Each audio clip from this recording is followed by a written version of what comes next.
already, I have multiple roles at the campus, but predominantly in business innovation and entrepreneurship, both here in the PVC office and also at the business school. I would like to take a moment to provide acknowledgement to country in the absence of Arnie and Alicia. Griffith University acknowledges the traditional custodians of the land on which we meet and pays respect to elders, past and present, and extends that respect to all Aboriginal and Torres Strait Islander people. Tonight we are honoured to have 3 leading speakers who are going to provide their expertise on lean, flexible and sustainable approaches in the midst of change. Griffith alumni Sheree Young, CEO and founder of BODYSCIENCE, City Transformation Program Leader Paulette Oldfield, and Dr Heather Stewart, Business Innovation and Strategy, Griffith Business School. So now I would like to take a moment to welcome Harry Christopherus, Business Executive, Small Business, Logan Office of Economic Development, to MC this amazing event this evening. Thank you. Great, thank you, Celeste, and welcome to our Change Management installment of the Griffith Entrepreneurship Series.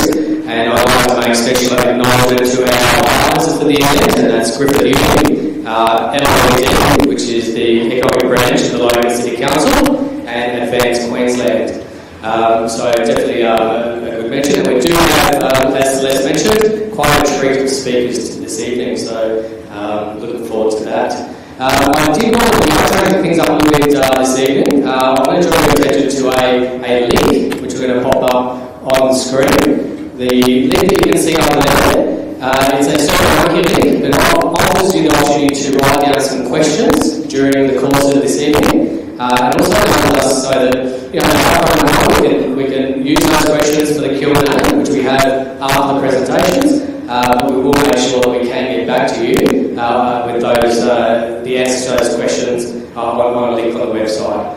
So if you do have phones or tablets handy, make sure you are popping that link up so that you can record your questions.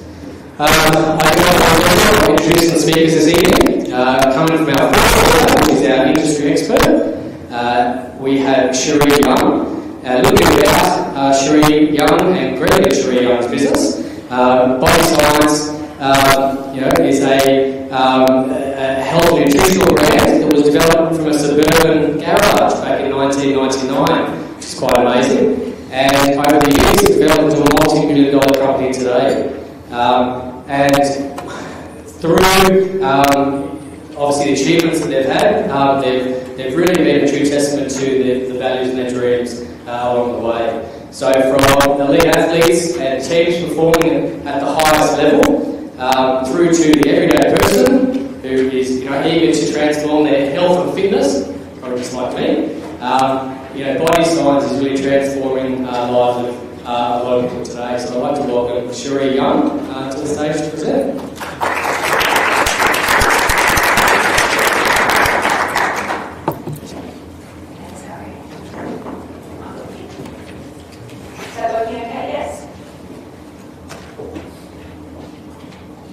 So the other way. Right, that's gone.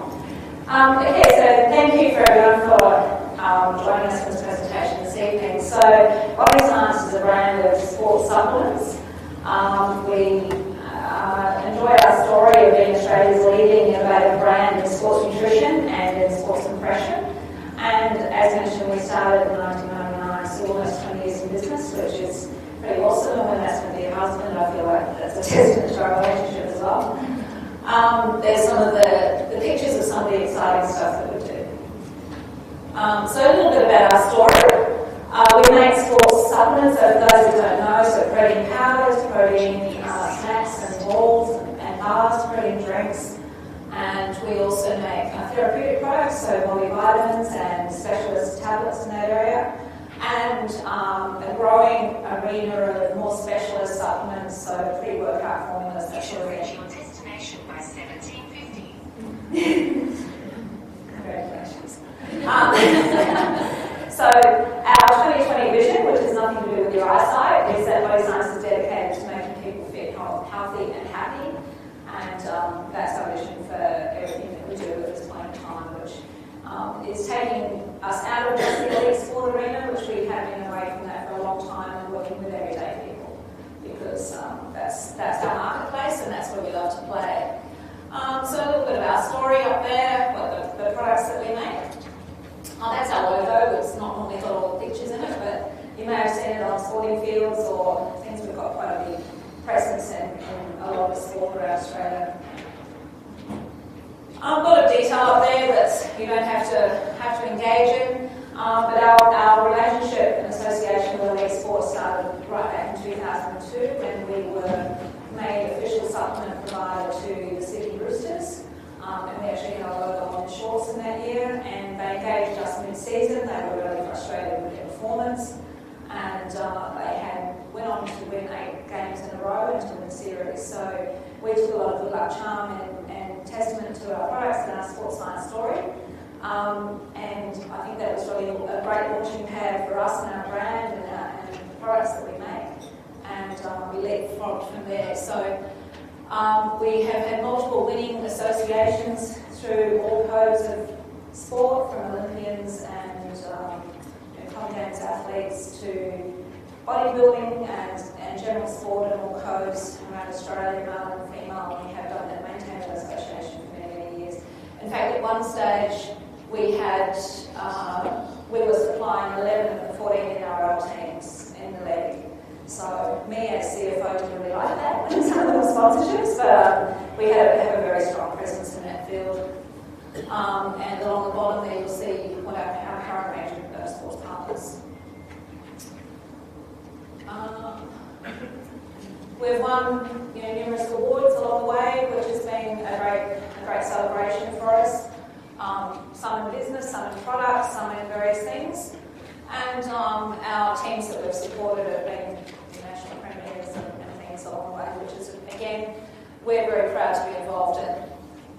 You'll see that little logo on the signage on the Cronulla Sharks ground there is sort of one of the ways that we gain our visibility in that space. A little bit about us, which you've already heard. That's Greg and I were both Griffith alumni, which we're proud to be. I was actually the second year of graduates from the Gold Coast campus. Just saying, we actually started our lectures back in the Surfers Paradise Point Cinema back before the campus was even built. So I'll go back a little history. Greg Tate took about an extra 10 years to graduate. Yes, he did, but we both got there. So tonight's topic is on Agile and Business Change Management. So what I've tried to focus on is a business case study and talk about how we do that in our business. So we've got 50-odd employees in our Gold Coast headquarters, which includes some distribution. And we've got a sales and marketing office in Sydney, and then we've got sales people and distribution around Australia and New Zealand. So that's sort of our national footprint. We are a privately owned business, so it's us and another family, and so we don't have any big corporate executive board to report to. We're in. So we get to be masters of our own destiny, and therefore our change process can be what we want it to be, I guess. We've also had nearly 20 years of history, so we've got a few stories under our belt where things have gone right, things have gone wrong that we've learned from. And tonight I'm going to take you through one of those stories that nearly broke us about 5 years ago. So some of the things that we are able to use to our strength in the Agile space is we're a very tight-knit focused management. So as I said, we are the owners. We're very invested in our process. So any of you as small business owners know that it's you that's on the bottom line, the top line, and everything in between. And so when you make decisions, you want to make sure that you're very invested in those, and that's us. We have a very flexible structure. Again, we don't have any sort of lots of boxes to tick. Our boxes are our own. So some of the businesses that we deal with, whether they work in our supply chain or in our customers, that are very have a lot more structure, then sometimes the red tape or the hoops to go through just to get a decision can be very frustrating. We don't have that process. We actually use that to our advantage when we are presenting to customers to say that a lot of our competitors are international corporates, and we don't have that sort of slow down process. We can react really quickly, and that's worked to our advantage. So, for example, our new product to market process can be really rapid, like several months, if we want it to be, which is good. We have a team of can-do people with can-do attitudes. So in our Gold Coast-based staff, over 60% have been with us 6 years or more. So we've got a great history in a lot of our people, and they're really invested in our brand and in us. So we really try to drive forward that through education and professional development, personal development, and a bit of fun along the way in our culture. So we have a positive results-oriented culture. We're very customer-centric. We listen to our customers. We know that we have to do that. We can't just be about us. It's about our customers and what their needs and values are. We're very data-focused. So again, we monitor trends. We read our data. We read our own data. We read the other data in the marketplace. That's one of my roles. We're highly innovative. That's one of Greg's roles. Being very creative and listening to what's next. We're risk tolerant, again, that's our choice to be that, and we're holders of our own destiny, as I said. Having said that, we live in a very agile environment, which business does these days, with changing technology and everything. You've always got to be a step ahead of what's next, and our industry is no different. We're also got our customer base is very trend focused. So it's what's next, what's going to make me lose weight faster, what's going to make me feel more energetic, what's next. And a lot of our customers are, influenced, they live in the edge on that space. So they're really wanting to know what's next, and we have to keep pace with that. We have a very global marketplace. Obviously, the barriers are very small in a global sense. A lot of our competition is international. There's a massive influx of American products in the Australian market in our industry, and so, with Amazon or whatever else, bodybuilding.com, the freight costs and everything, they just can come in at no problem. So very competitive, and there's actually low barriers to entry. So some of the products we made are made under food law, and whether they're imported or simply packed out in a garage, people get away with all sorts of things and shove a label on it. And they're not necessarily building brands, but they're putting products into the marketplace. So we've got many, many stories of low barriers to entry. So we have to be very astute to that in our business focus. Some of the things that we need to watch and that we have learned along the way, that because we are a small business focus, or we're bigger than small business, but because we've got that flexibility and agile mobility in our processes, sometimes we react too quick. Sometimes we hear about something and we decide, let's jump on that. And we might make decisions that we ultimately shouldn't have made. So whether it be to meet a customer's needs or whatever, change a label, someone doesn't like something, then we'll change it, and the cost of doing that can be significant. And if we haven't done our usual processes and done the work along the way, you can make too many mistakes. So we can be too reactive, we can change too easily, and when you do that, sometimes too, you lose focus because you forget where you're going, and if you've got a very clear path and then you zigzag, then obviously that can be detrimental to what you achieve. So what I've chosen to do, because the case study example I'm going to use is around something that went wrong in our supply chain. I'm just sort of explaining our supply chain process. So we use third-party contract manufacturers for most of our products. We're all Australia. One of our core values is that we are a trusted brand. We live by our product integrity, and because we supply so much elite sport, if you can just imagine if someone, one of the Olympic athletes took one of our products, got a positive dope for something, or was made sick or something, then our product and our brand is on the line. So we can't afford that risk, and our supply chain integrity is very, very significant. So we have bound ourselves by the accredited manufacturing process, a very strict approved raw material supply chain. So any of our manufacturers, their supply of products has to be approved, it has to be stable by us. They have to sign commitments to WADA anti-doping list, to everything. We don't just swap and change to the cheapest creatine that pops into the market because we don't know and trust that supply chain. So we have a lot of integrity in that space. We have very strict manufacturing agreements, so that the people that we use are bound to our processes. Again, we don't necessarily get the cheapest product out the door or anything, but that's part of our integrity and what we stand for. So as a result of that, we have products that are good quality, that are true to label, where all ingredients are listed, and unfortunately in food that's not the case, certainly not in our industry. There's lots of ways for good products to hit our shelves that don't contain what they say they're going to contain, or products that are made here may have that problem too.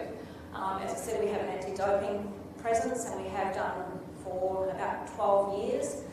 We've invested a lot of money. Some of our processes involve every single batch of every single product going to an independent anti-doping test before we release it to market. So that costs us over a six-figure number each year to do that. But that's part of what we do for the customers that we support that need that. Not every consumer needs that. But what it does is give the everyday consumer the advantage of knowing that their teenage son is not taking one of our products and inadvertently getting a steroid hit that you don't want them to have. So we stand by that. So our products and the picture that I've put up there is of a product that I'm now going to talk about.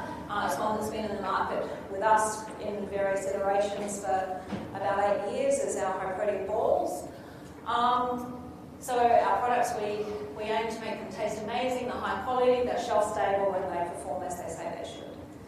So that's just a little bit about our supply chain integrity.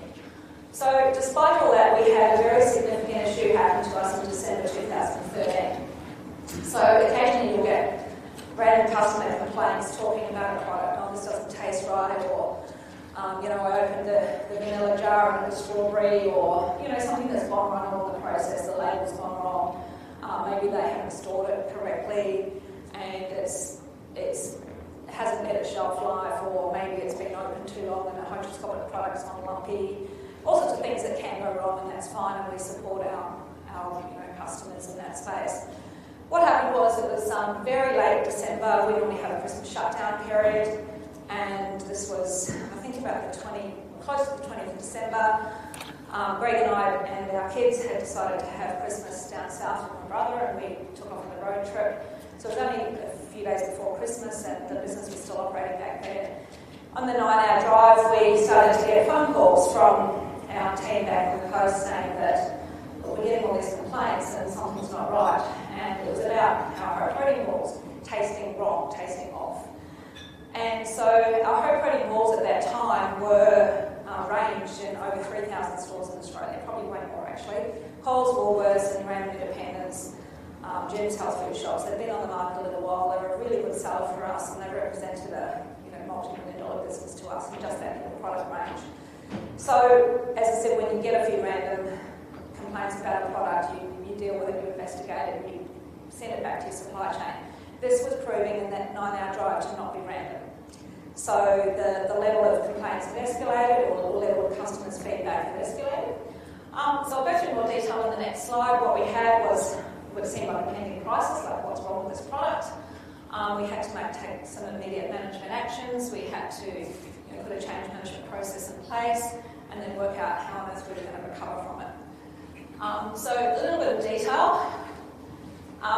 Needless to say, I didn't get much relaxed time before Christmas that year, because as General Manager and CFO, I sort of head up all the operations and making sure everything works along the way. So I was on the phone solid for the next 3 days on the computer while my kids were surfing and everything. And what we found out was, first of all, was it just that batch? Was it just that flavour? And it's like, oh no, it's this batch as well, it's this batch as well. Now it's this flavour as well. And we were recognising that we had a broad spread problem. So one of our first things to do was to address the food safety nature of it and see, well, is there a risk to people's health by consuming this product? And we were able to ascertain fairly quickly through some testing that that wasn't the case. But we had this product that tasted crap. And to be honest, you spit it out, you wouldn't eat it anyway. It was going like soap. And it normally tasted amazing. So we knew there was something wrong. At that time, we had a fairly large-scale business. We had a lot of investment in inventory. As I said, we had a lot of customers for this particular product. It was one that's in the general consumer base. It wasn't just in a few health food stores. It was in 1,000 Woolworths stores and everything. So it was a pretty big issue for us. So we immediately did a lot of investigation. We had retention samples in our our warehouse, our supply chain has retention samples, and we're able to ascertain that not necessarily the 7 balls in a bag, not necessarily every ball was off, but there was a real big pattern that there was a big problem here. So what we were then faced with was, okay, we've got our brand value at risk here because consumers are going to take our product. If they don't know it, they don't know that it usually tastes great. I'm not touching that again. We had to try and work out how we were going to protect that. So bear in mind we used a third-party manufacturer and we had all that supply chain integrity process in place. So we sort of rested on our laurels a little bit like that it was actually their problem that they had to fix, but it was our brand that was at the forefront of everything. So it was a really big issue. So we made an executive decision. We threw auditors straight into the manufacturer. We threw experts into the manufacturer, all at our cost. We put university experts in chocolate manufacturing and all sorts of food stability and a whole lot of things in there and made them audit all the processes and everything. The manufacturer was obviously getting very defensive and looking for ways out of, well, it wasn't us, but they made the product. So we were stuck, and as I said, it was Christmas time. We also had no product in our warehouse that we could rely on as being good. And so we faced a period of lack of supply, and it was Christmas. And Christmas, everyone shuts down. So for us to pull product off shelf, that's one thing, but how can we afford to not have product on shelf for a month or 6 weeks or whatever? And how can we trust our supply chain? Because we didn't know then what the root cause was, so we sort of had a lot of issues to weigh up. I was dealing with the major customer groups, so the Coles and Woolworths of the world, and talking to them about their withdrawal processes and what was involved. It couldn't have been worse for us because it actually costs, I think at the time it was $85 per store to get their staff to withdraw the product off shelf. So bear in mind, this wasn't a food safety recall. We were safe in that area. We had confirmed we were safe. So it was a voluntary withdrawal of product. And we made the executive decision at that time to voluntarily withdraw the product off shelf, which means we were immediately up for multiple hundreds of thousands of dollars to pay them for that service. But we didn't want our product out there that wasn't going to meet our consumers' needs, and we had no way of knowing if every single bag on the shelf was going to be a problem. We also had a warehouse full of stock we couldn't sell because we didn't know how, and unfortunately for our staff, they weren't prepared to taste it anymore. So that was a bit of a hard process. So we decided to withdraw our product. Again, this is now, I think, Christmas Eve or 23rd. We instigated that with the managers. They obviously take time to do that, especially over Christmas. We had a warehouse full of stock, no stock that we could sell. Our supplier did agree to immediately make replacement stock, but we still didn't know the root cause of the problem. So we got through that, and we were able to sort of guarantee that we'd have stock on shelves again within a few weeks.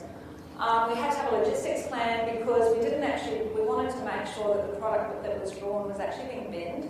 We didn't want it to end up on some eBay market or anything like that. And it can probably be fairly safe for Coles and Woolworths, but with a lot of other corner stores and everything, you can't necessarily rely on them. They get a free product back. Are they actually going to bin it, or what are they going to do? So we actually agreed to take a lot of stock back, again, just so it was in our control. So we had a logistics plan, we had transport costs, we had a warehouse full of that particular stock that we couldn't sell. Very fortunately for us, we have a broad product range, and it wasn't our only thing we sold, but it was a very widely distributed, good selling product.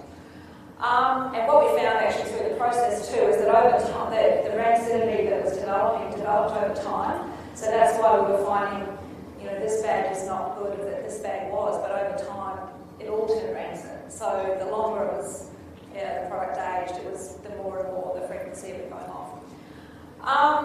We had to obviously put a cost recovery plan in place because even though Coles and Woolworths were need their payment next month for the bills that we were copying in that place.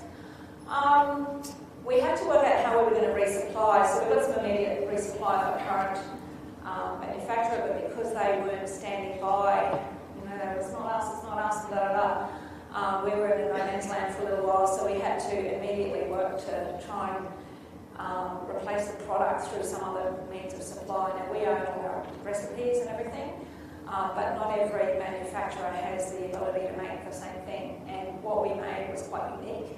and it wasn't like we could just actually go down the road and get it made there. So we had a lot of issues in that space, and what we decided to do was we had to try and keep the same G10 or barcode for those that are dealing products, because if we change barcode, we'd have to deal with Coles or Woolies to put a new product in. So we had to still have a 70-gram product that met these specs and everything, and line everything up. So we did find another manufacturer, and unfortunately we weren't happy with their product.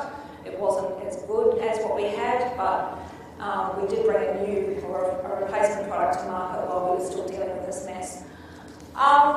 So we repackaged it at the same time so that consumers could sort of see that it was a new and improved version and all that sort of stuff.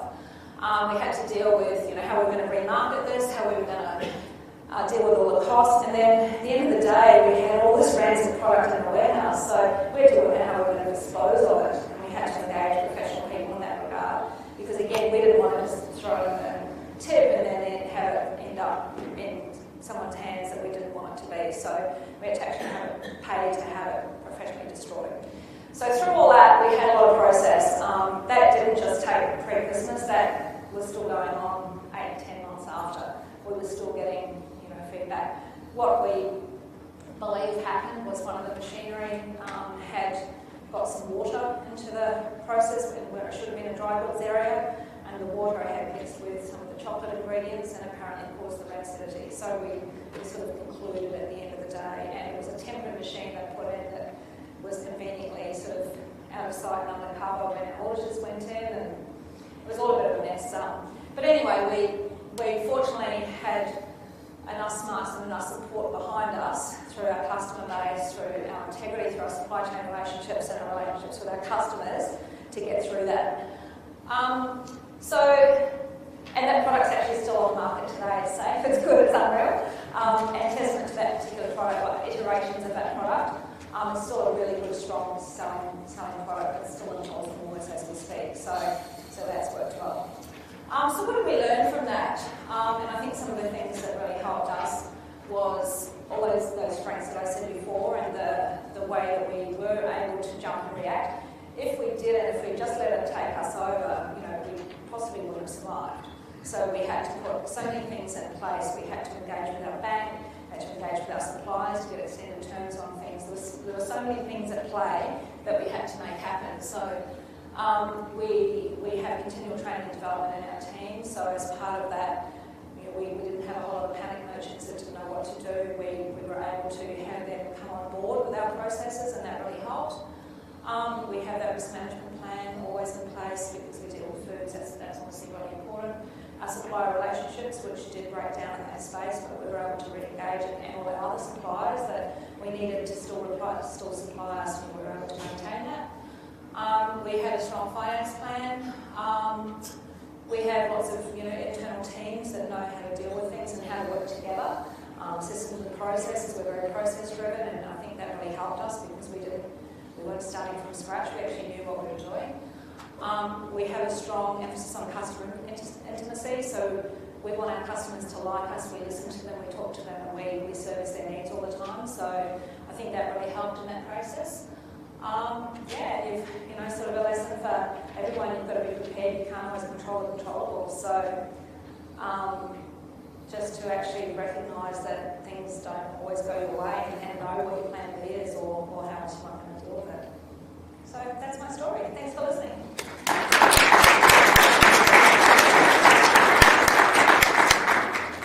Fantastic. Thank you very much, Sheree. What a great story.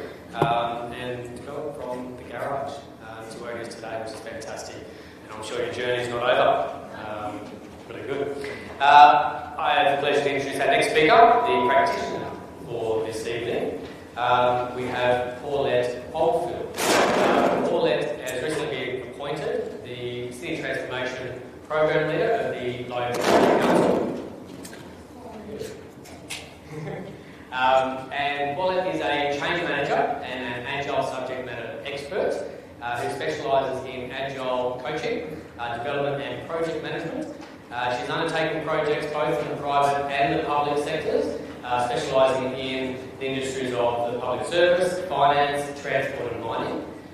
She is an experienced facilitator and presenter and who's worked with some larger companies and with some personal people development initiatives. She's got proven capabilities of working with people from the senior politician level and business leader right through to the frontline staff. She has a pragmatic approach and a start it and finish it mindset, and has a wealth of experience in agile delivery, lean, performance management, change management, business improvement, communication and development, capability development. I hear passion for problem solving, takes on any challenge, which is fantastic, to achieve the right results for the business leaders. And whatever business it is, Paulette can adapt to the environment to make sure that the business gets the best results. So I welcome Paulette Oldfield.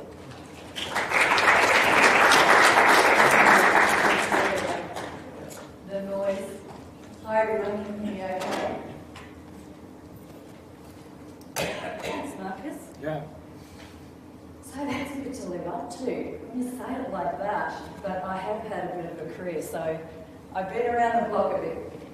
I've just started a role with local city council, which I'm really excited about. I'm a long-term local resident, so I'm really passionate about working in my own village. So it's really great to be part of the local city council, and I'm really happy to be invited along today to talk to you about Change and Agile, which has been my life for quite a while, as you've just heard.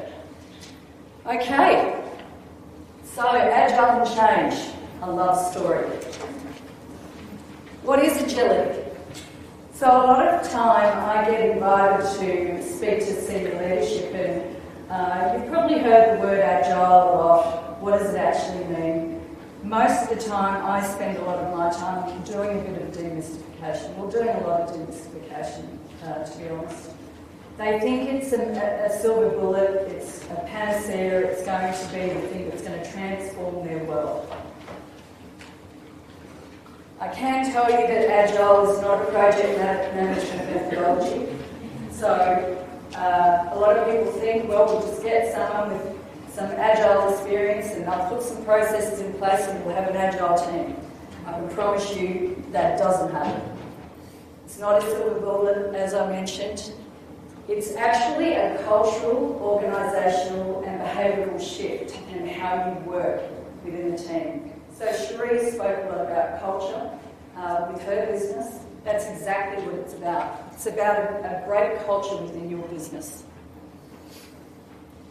So who here has heard of Agile and where it's come from? Okay, so I was born actually from the software development industry. There was a bunch of guys over in the US, I think there was 17 of them, not a lot of diversity there, in Utah that were in project management. They were delivering, I believe it was a $35 billion budget for the US in defence. And I think there was about 2% of those projects were only getting across the line on time and on budget, and actually delivering what the customer wanted. So they came up with the Agile Manifesto, which is what you see here. So they felt that there was a better way of doing things. They were using the waterfall method.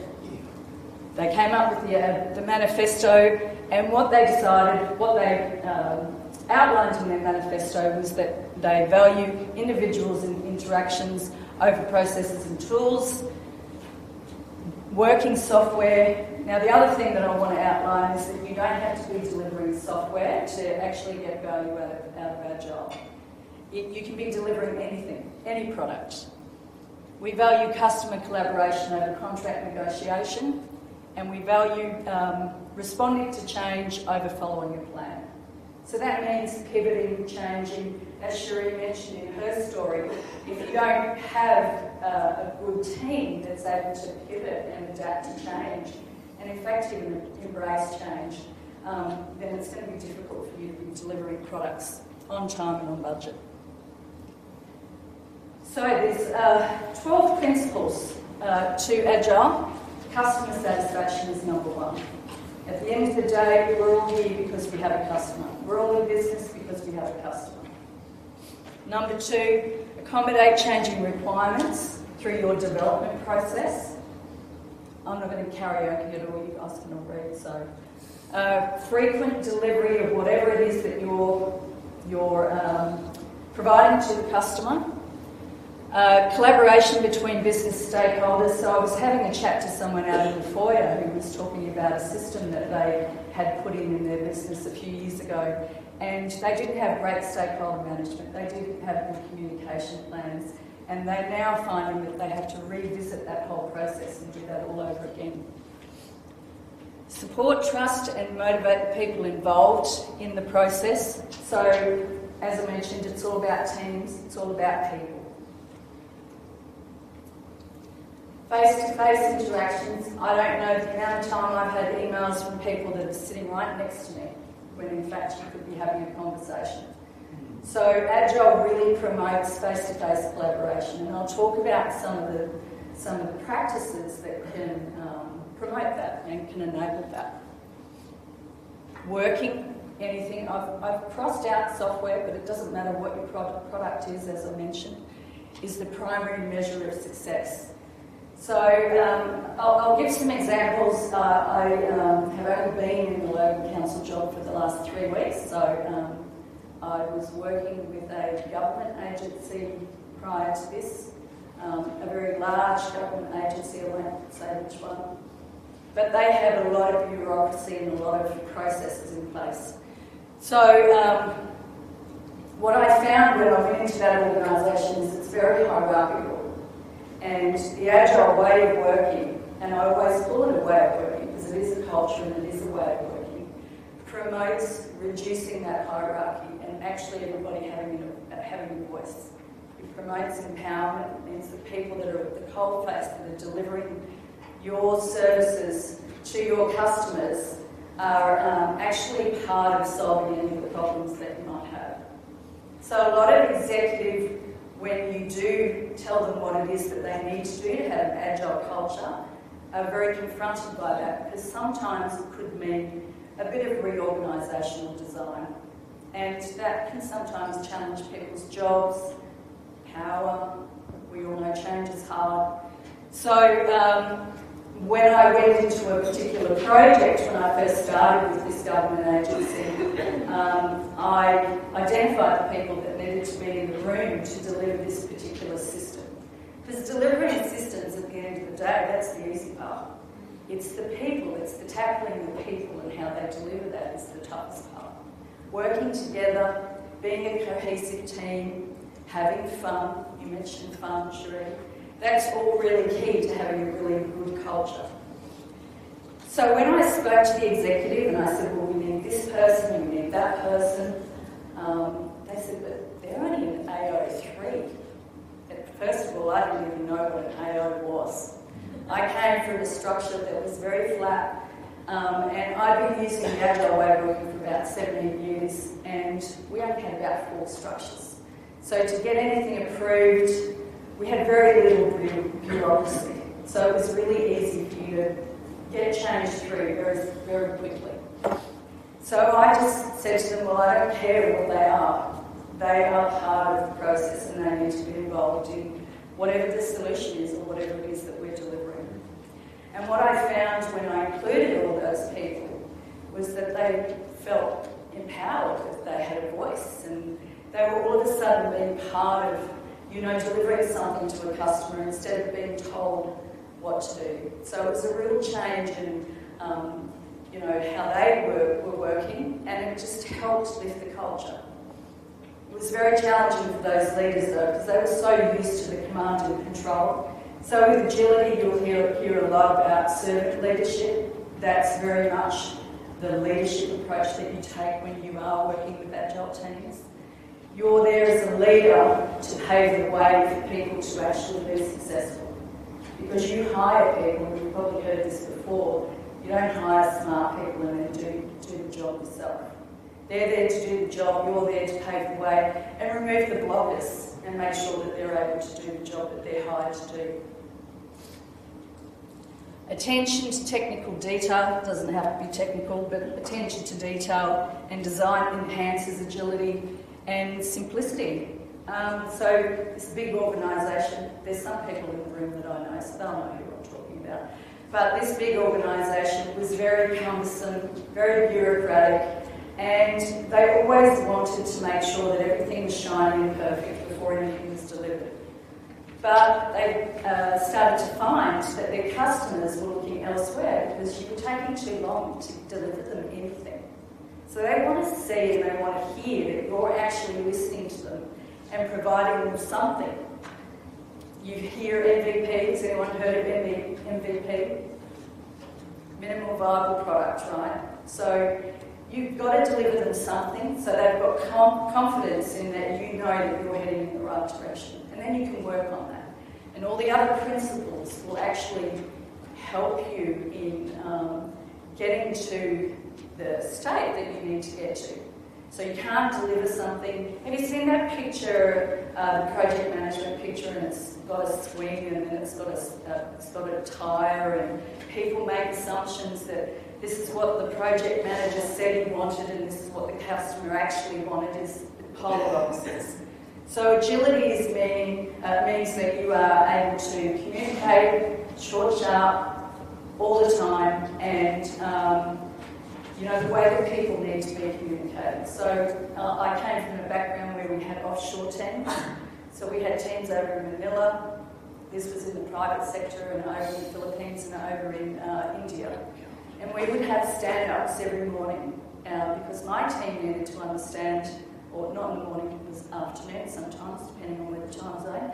But we would have conversations, short, sharp, this is what I did yesterday, this is what I'm doing today, this is what I'm going to do, and these are my blockers. Again, those blockers are really important because that means that if you're a leader in that group, you're paving the way for the team to do whatever it is that they need to do. What have I done, Marcus? I've turned it off. Is that right? Right? Is that it? Yeah. Okay. Yeah. Sorry. Let's go. Okay. Self-organising teams. So we spoke about empowerment. The team that I worked with in this organisation, when they felt like they were a bit of masters of their own destiny, they started organising themselves. And that's really challenging for leadership as well in an organisation because they feel like, they don't need me anymore. So it's a bit challenging and a big change sometimes to leadership.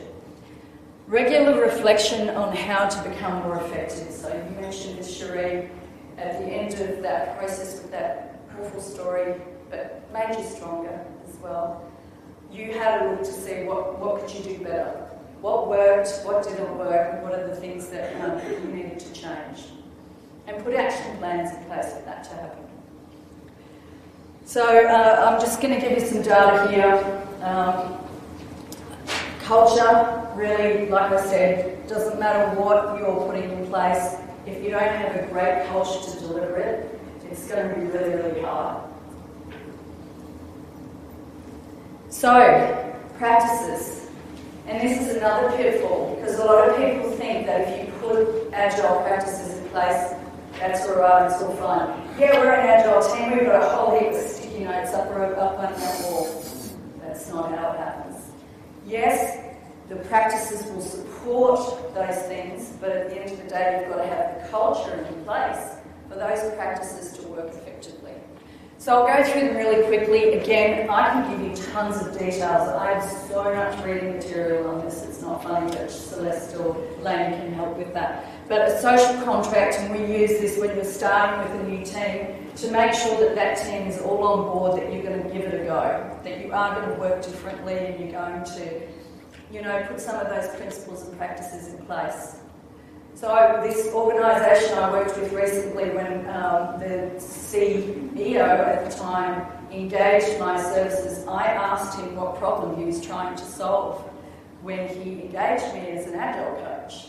And he said that he consistently got feedback from his customers that the organisation that I was working with was too slow, too inflexible and too expensive. So he wanted to have a business that was, or he wanted to have a culture that was running as a business. And, You can put practices in place, but at the end of the day, if you don't have the culture in place, then it's not going to work. I'm getting a walk. So I won't go through all the practices. So why is it a love story? So you hear about agility, and agility is it's a challenge for some people, and it's just a change at the end of the day. So with my change management background, I found when I was working with this Agile organisation that a lot of the change management principles and practices that I had in place really complemented what the way an Agile team worked, because it's all about people. So again, I won't go into detail with this because I've had the walk, so I'm just going to give you some detail. I have accreditation in ProSci, Change Management, and that's one of the methodologies. There's a ton of different change management practices, methodologies that you can adopt. ProSci, I found, has been a really good one. Some of the principles or the concepts of change is resistance and comfort, authority for change, value systems, incremental versus radical change. So we all know if you just go from A to B as fast as you can and not bring people along on that journey, it's going to be really tough. So I recently moved a bunch of public servants from traditional ways of working to new flexible, they called it agile ways of working. So we all hear agile, what does it mean? But it's flexible, more collaborative ways of working. To do that, I had to bring them along on a journey. And they had to be part of that journey. And in fact, they had to be part of designing that journey. So you guys have probably heard of design thinking or customer-based design. There's some of the tools that you can use within a good change management process. The right answer is not enough. Change comes to life through work and behaviours of individuals of your organisation. So get some champions of change. I would. There's always going to be those people, I don't want to, and then there's going to be those people, yeah, I really want to do something different. So I would always jump on or identify and jump on those people that are going to help me bring people along on that journey. And change occurs as a process, not as an event. And the senders and receivers part of the process is really important as well. If you don't have good leadership, sponsorship and advocacy for anything that you're doing, it's not going to work very well. You really need to have that. I didn't do anything there, it just went off. That's okay. Can you click the next one? Oh, I'll just turn it around. Okay, so part of the ProSci method or change management is outcome. So, awareness of the need for change. Unless your people know why they're going to change, they're not going to come on the journey. Then you've got to give them the desire to support the change. So what are the tools, what are some of the things that you need for that desire? Thank you. Knowledge how to change. So what are the things that they need for that change to happen? Ability to demonstrate new skills and behaviours. So once they have that knowledge and they start to transform and you have a bit of fun and you have also some celebration about, you know, what's working well and that kind of thing, then that'll help them say, oh, well, it's not so bad. And then reinforcement. So reinforcement is really important. Making sure that people are reinforcing those behaviours as well. Did I make it on time? Great. So there's I've just provided a few tools. There is a really good article by a good mate of mine who's over at IBM Global in New York at the moment, who's transforming a 70,000 workforce into the Agile way of working. And he's got a great article which is doing Agile versus being Agile. And I just want to say that there is a major difference in that. So doing Agile is when you adopt the principle, adopt the practices. So yeah, you know, like I said, got some great sticky notes up there, we're an Agile team.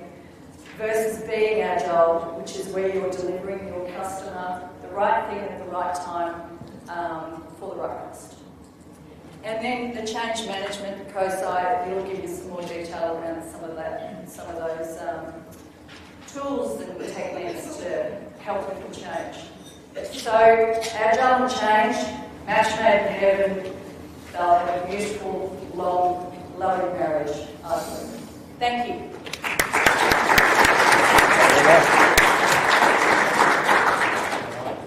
Thank you, Paulette.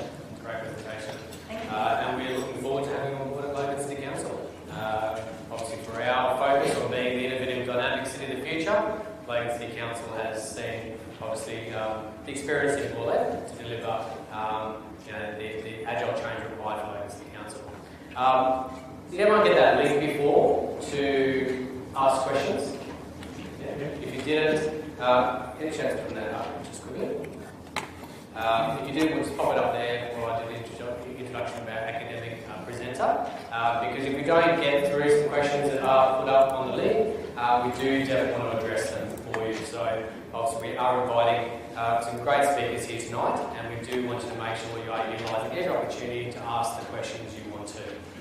I would like to now introduce our academic presenter this evening, Dr Heather Stewart from Griffith University.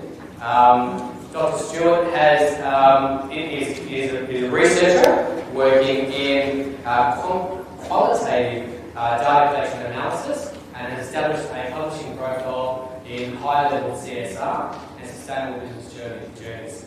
Her focus is on qualitative research of collaboration, continual learning, and sustainable management practices in the SME context. Before joining Griffith University, I hear that Heather's got over 15 years experience in both management experience in corporate and small business. So I'd like to welcome Heather.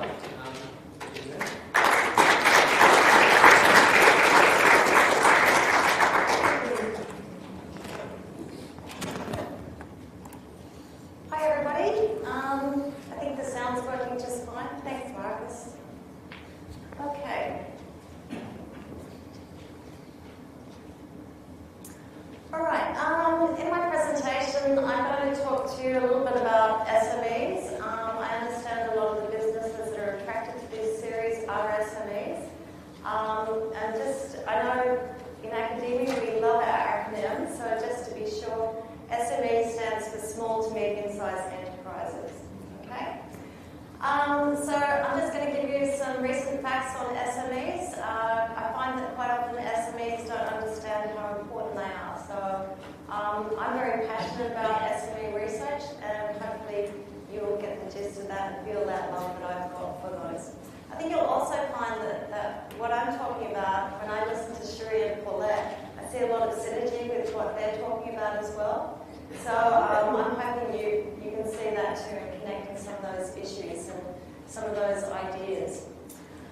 I'm going to look at change slightly differently, of course, because I'm an academic, so I like to define things, I like to give them a framework and a boundary. So I'm going to present to you how I see change, and then how I model it. And I model it very much on organisational development, and under that umbrella comes change through continual improvement and collaboration, and that's what a lot of my research is about.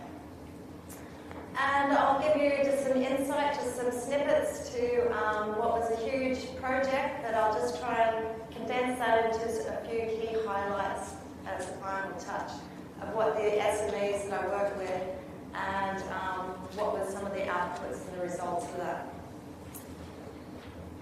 So, I'm saying here, why be passionate about SMEs? And that's probably for me, okay? But SMEs, you guys, I'm imagining a lot of you are from an SME business, a small to medium-sized business. Australian SMEs are actually defined as any organisation with less than 200 employees. Now, quite a few years ago, I did some research with where we sent out surveys to about 7,000 companies, Australian companies. We got, I think it was about 340 responses. When we collated that data, and we also combined it with some other data, some secondary data, The SMEs were the majority of them. There was 1 or 2 companies that were between 50 and 200 employees. The rest were all on the other tail end, so below 20 employees. So most of your SMEs are going to be quite small organisations. Over 90% of businesses worldwide. I do have a table which is quite convoluted, but it shows you basically countries from the UK, places in Europe, India, China, America. 90% of businesses are classified as SMEs. They might have a slightly different definition, but they're still called SMEs. Over 98% of businesses in Australia are SMEs. Okay? Wouldn't you like to tell the politicians that? Yeah. And 46% of our employment in Australia is in the SME sector. Okay? And of course, when I say SMEs, we're covering so many industries and so many different fields.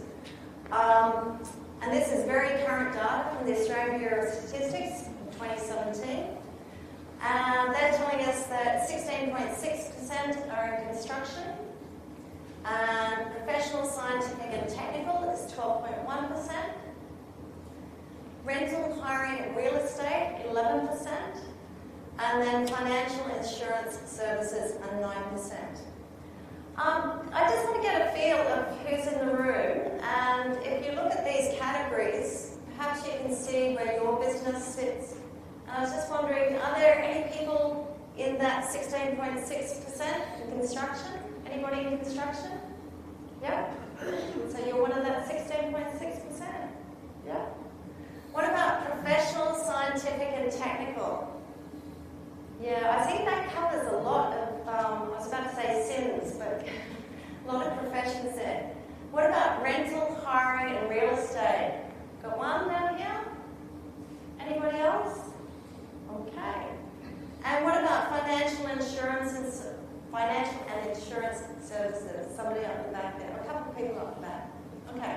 So you guys actually are a pretty good representation of these numbers, which is really good to see. And it's nice to get a feel of who is in the room too. So, change, what does that mean? And as I said, as an academic, I always tell my students, you need to define something before you can start talking about it. So I define change, and I believe change, this is sort of an academic dispute too, because if you're in organisational change, you say that you're in organisational change. But I'm actually in the organisational development field, and I always say, well, change comes under that. Okay, so I very much believe that, and I'm not the only one, because Mr. Anderson, in his current book, he is actually saying that organisational development is the process of leading organisational change. So, to me, it is a fundamental of organisational development. And I define it that organisational development, how we actually manage change, is through continual improvement. And when I say about continual improvement, some of the points that Paulette went through and some of the story that Sheree talked about too, you could actually see that it was a journey, it wasn't a destination. You've got to keep on moving and you've got to keep on improving. You can't be stagnant. When I talk to my students about management, you know, a lot of them come into management thinking it's low-hanging fruit in academia. And it's like, no, it's dynamic, it's moving all the time. You can't just take one theory and apply it. You've actually got to be very adaptive and agile with what you've actually applied. So the thing is, with continual improvement, it's an ongoing iterative approach. And management really needs that. If you're a manager, your business, you need to be ongoing and continually improving. It's not a status quo. Things are changing all the time. It's cyclical. So collaboration. One of the things when I've been working with SMEs, I find that quite often when SMEs, they've got their networks happening, you'll have to excuse me, I've got a bit of a sore throat.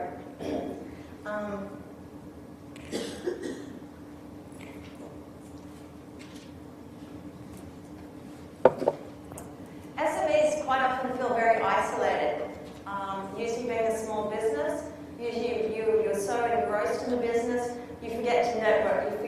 talk to people. You forget to have a sounding board and making those connections with others outside of your own little business.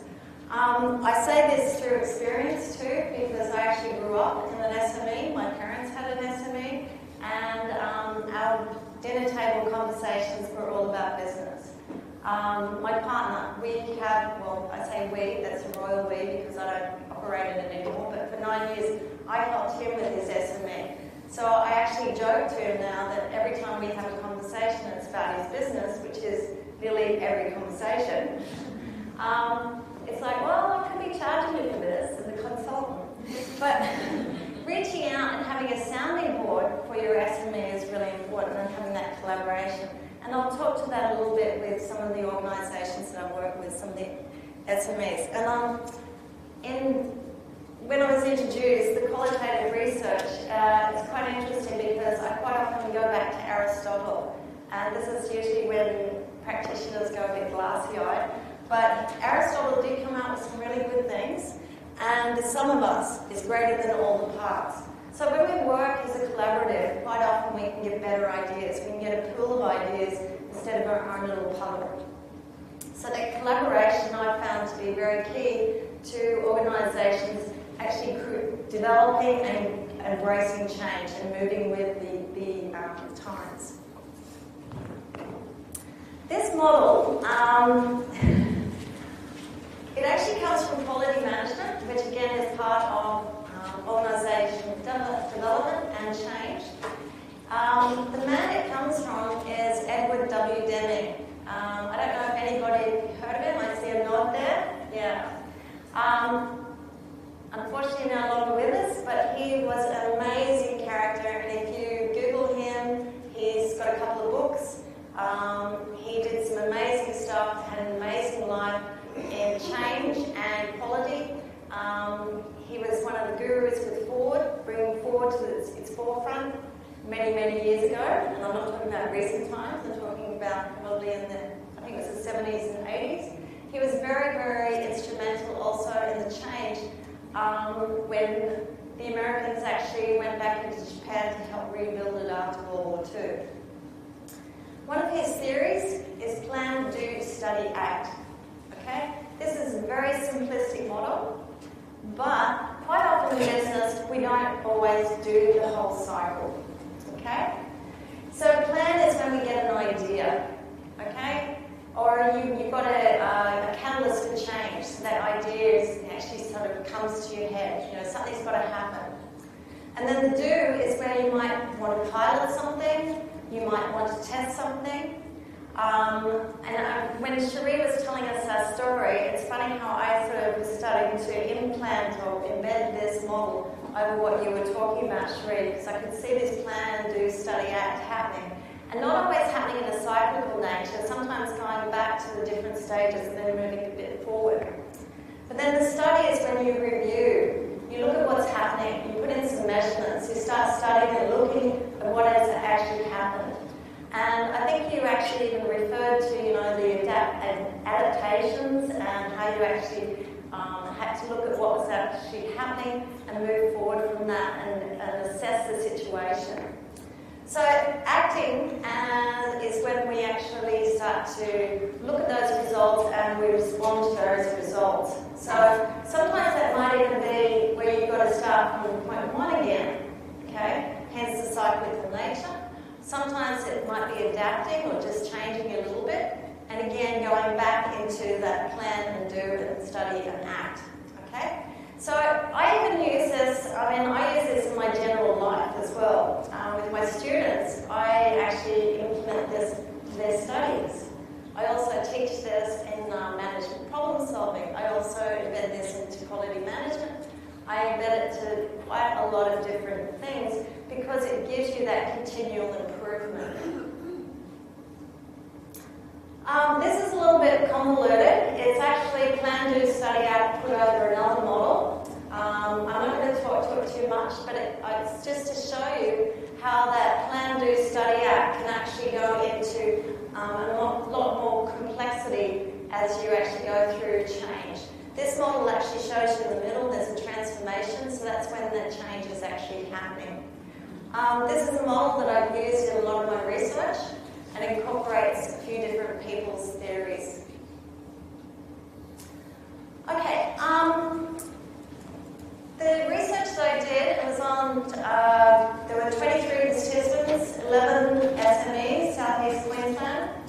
And with qualitative research, we don't actually use numbers. We talk to people, we observe, and I did extensive interviews. I quite often went back to the participants and re-interviewed them, particularly if there was something happening. And when I was doing this research, it was really quite interesting because we had a big pendulum swing in our government here in Queensland. So some of the support that these SMEs were getting, and one of the biggest challenges for them was that the government support was actually not actually taken away from them, but it was depleted significantly. And they had to start relying on their networks. And some of them went into a bit of shock with that. Others that actually reached out to their network did pretty well. They continued on without too many hiccups. But a couple of them really faced that challenge of not having that support and that collaboration. So my research went over 2 years.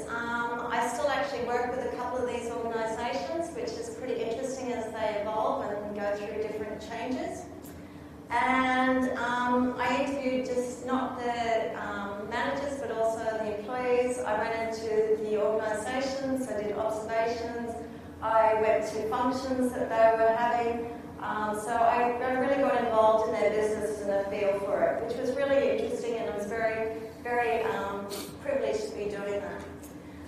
So through these observations and interviews, and also I did a bit of reflection, sort of writing about the experiences as I went through them. There was a focus, I was looking particularly at sustainability, and there seemed to be a bit of a focus on that waste, and that's where that government challenge came in too, when there was a bit of depletion taken away in the support from the SMEs.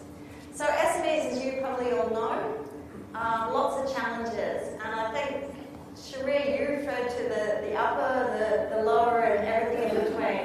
An SME is usually the person who is managing it. It's usually the owner, the director, you're the HR person, you're the finance person. You quite often got your house up against the business for collateral, cash, etc. So it's a very personal experience.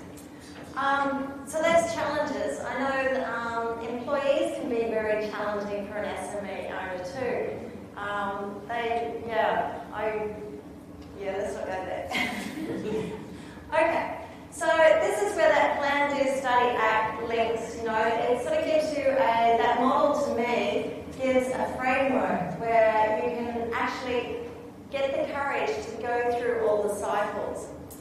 But this is actually one of the models I came up with, and I'm not going to talk to it. If anybody wants me to talk to this, and I can probably put the whole academic spin on it for you and make you go to sleep. But it's essentially out of my research, ended up looking like an ecosystem. But more to the point, and sticking with the Plan, Do, Study, Act, what I found in my research is over on the right here. And this terminology comes from one of my key participants. He talks about leaders, and laggers. Okay, the leaders are the ones that will follow the whole cycle. They're doing the whole change. They're developing their organisation. They're taking the continual improvement. Your leaders might get there. They might actually do it. Okay, but they might not. They might lose the confidence to keep on going. They might get caught up in the quagmire of the day-to-day existence and not sort of look at the bigger picture. And then your laggards are the ones that will probably stay more in your plan and your do stage and not actually go through that whole continual improvement and see some of the benefits. So, hopefully I'm encouraging you all to be leaders, and if not, you're the leaders moving towards the leaders and embracing some continual improvement. And that will lead hopefully to your agility and your change, whatever that may be. So thank you for listening.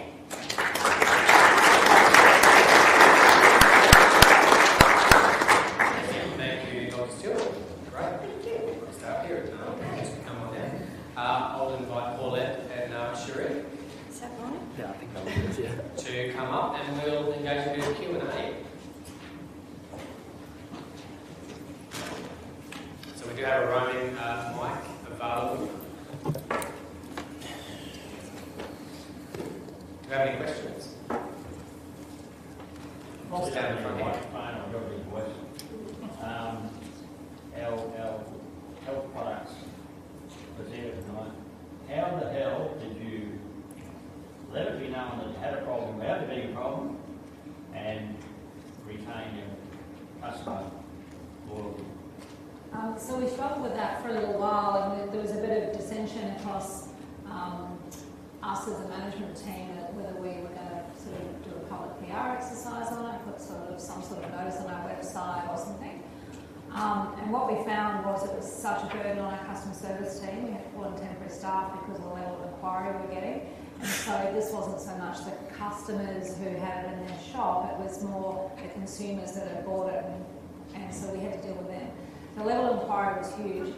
And so I ended up saying we can't support this level of inquiry. We need to be able to direct them to a notice that we're publishing that says, hey, it's all right, you're not going to get sick from it, but we agree the product's crap and let's replace it for you, let's do something about it. So, yeah, we didn't, as I said, we had no obligation to deal with it in terms of food safety recall or anything. It was a voluntary thing. In retrospect, I don't know, our hard costs were huge, 7 figures. And so that was really significant. It's not insurable. Food recall is insurable, food withdrawal is not.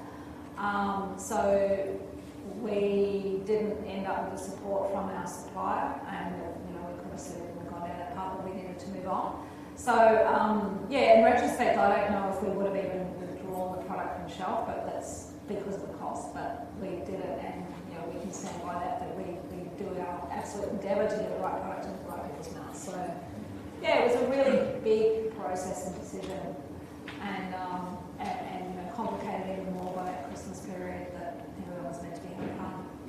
So wouldn't wish it on us or. It's great you got through it. Yeah, thank you. So Sheree, I've got another question around that. Did you have to cash flow that process just with the business cash flow, or do you have to finance that?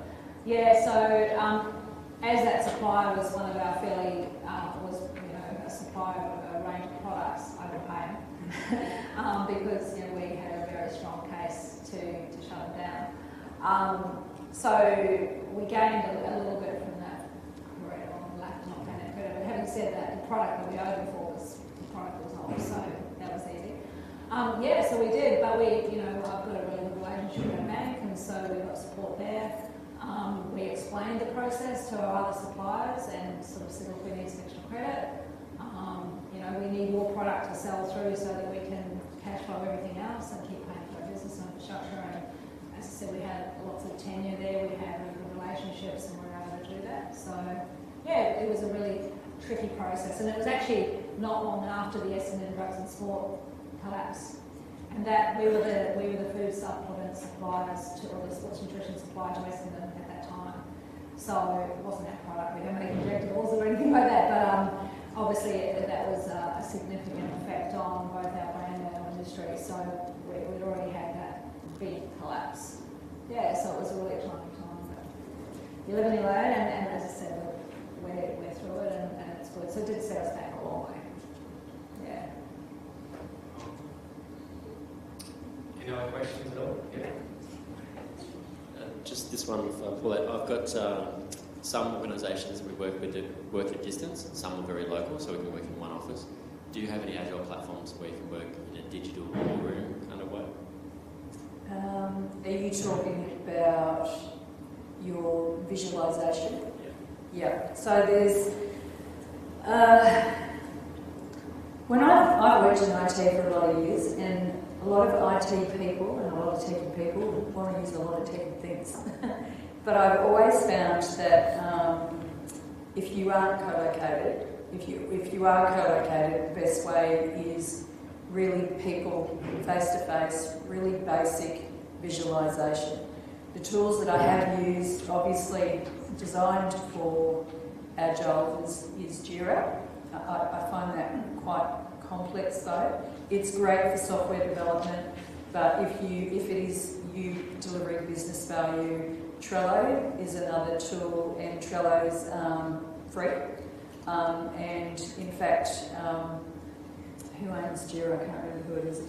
Atlassian just bought Trello as well. I've heard of a couple of other ones, but generally Trello. But if I can avoid people going into technology, I will do my utmost to do that. So I've been using the Agile way of working for 17 years, and I've seen teams that use technology for their visualisation and collaboration and not, and the teams that don't generally have a stronger, connection with each other, if you like. Because the other thing is, and we'll be doing it in council as well, is that when you have that visualisation in an organisation that can have the propensity to being siloed, you want other people to be seeing what you're doing. So I work closely with Harry and Holly in economic development. I want them to be able to walk past and see, oh, well, this is where they're up to with GoHack or with, Innovate Logan. I want them to be able to see what our blockers are, because potentially if people see that, they can go, oh, I've got something that I might be able to help you with that. So visualisation, if you can have it out there, is much better. I have a comment. It's not really a question, but just to elaborate on Paulette's thing. We were recently in San Francisco at a conference, and Atlassian was presenting, and they had a photo of in one of their meetings, and there was no computers, and it was all like things up on whiteboards and post-it notes and things like that. So I think that even the people that are developing the software still use non-software to do Agile. They've got to make money, right? Yeah.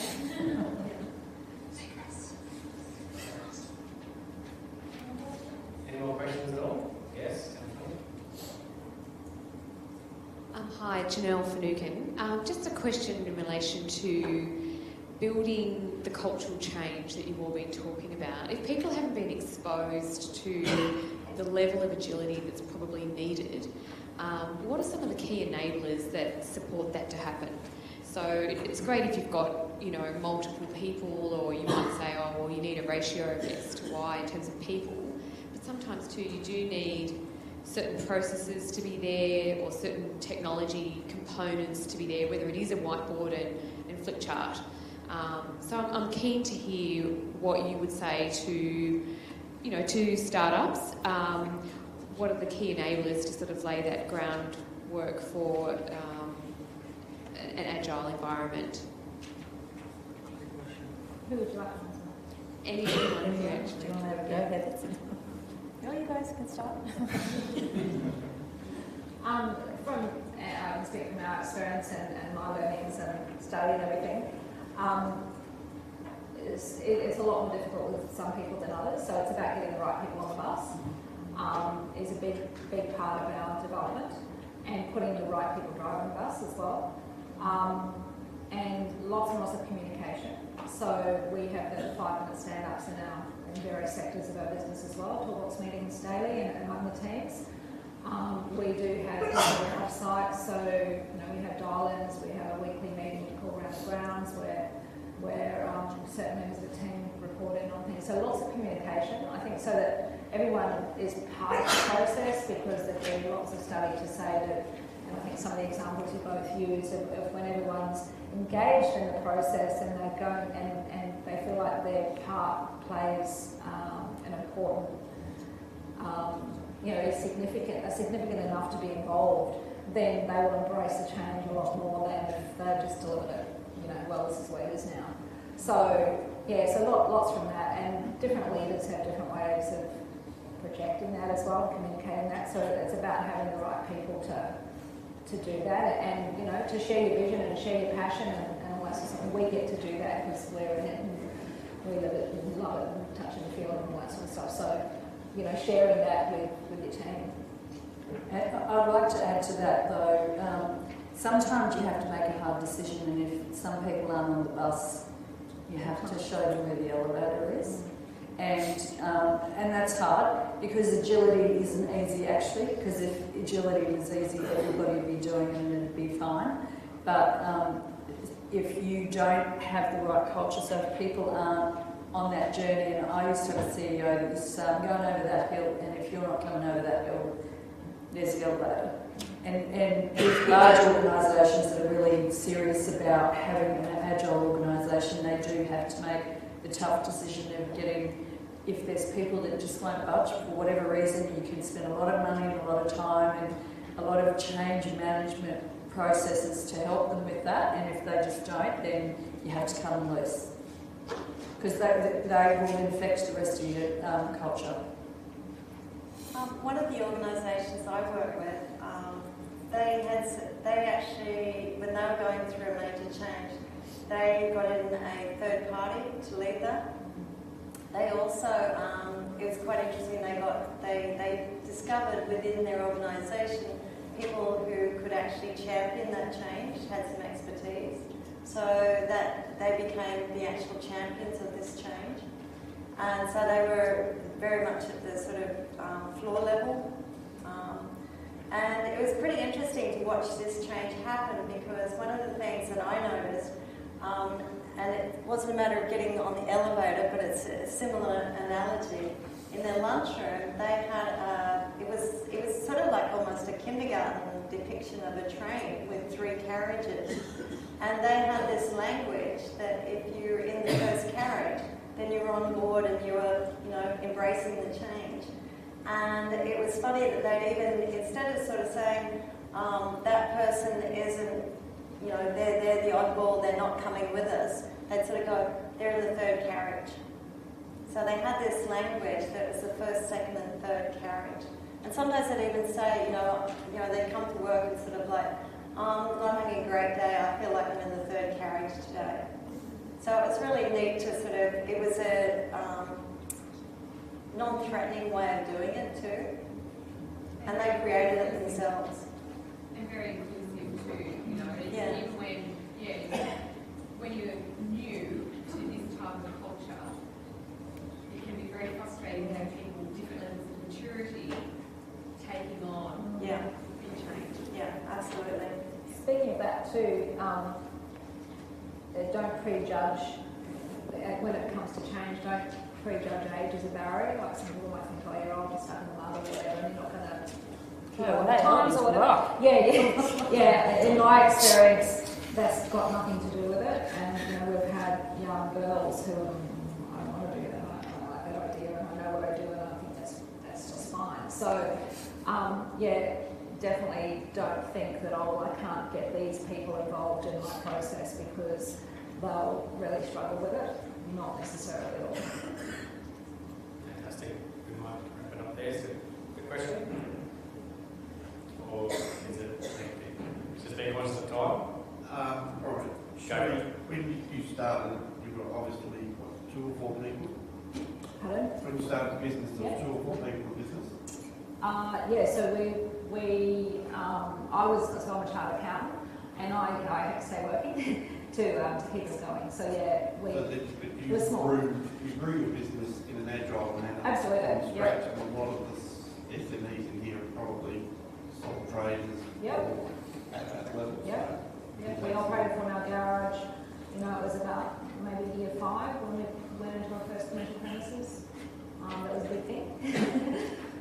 Very much. There's a massive journey, lots of pain in that, and young kids and all sorts. But that was good, because when you can grow through that sort of stuff, you become pretty strong, and it's character building. Very good. Thank you very much for obviously your advice and insight, answering the questions, and please share with me in thanking all our presenters.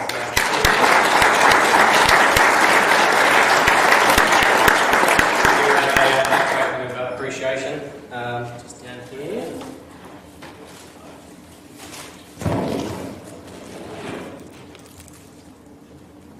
Oh, I love that.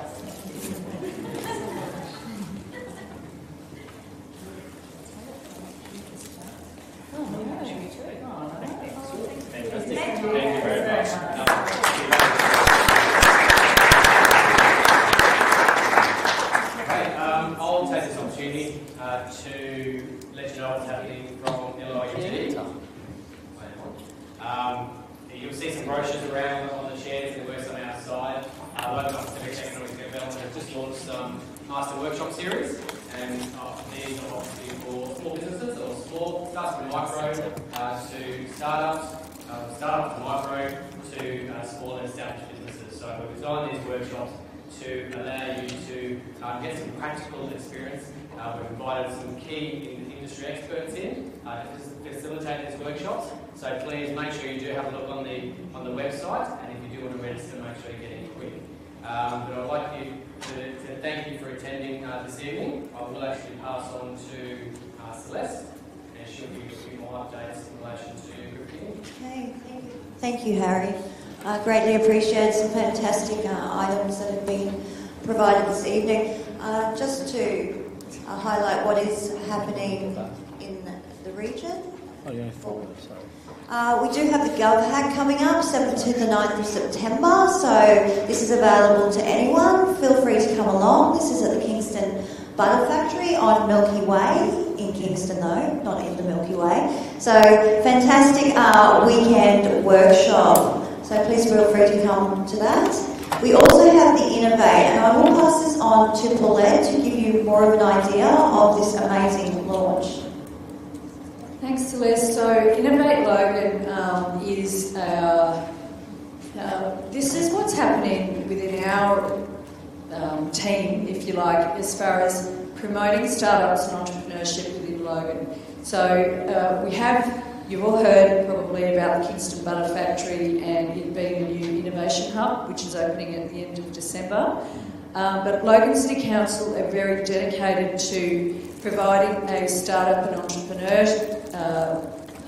program or support within Logan. And Innovate Logan, we're working with some community leaders in the startup and entrepreneurship environment to have this work in parallel so that when the Kingston Butter Factory is open, we have got people lining up to actually be in that environment. So this event is going to be on the 14th of September at the Kingston Butter Factory. We'll be showcasing some startups and entrepreneurs.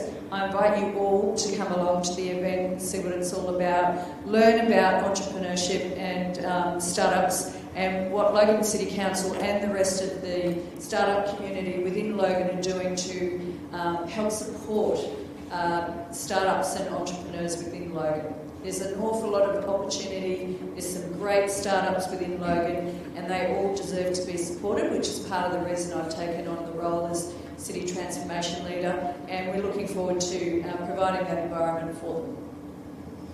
And just one more event from Griffith University's end. We have our scholarships for the MBA Responsible Leadership postgraduate degree. So there's about $130,000 prize pool. The first prize is actually a $50,000 MBA scholarship, so worth pursuing if you have the capacity to do so.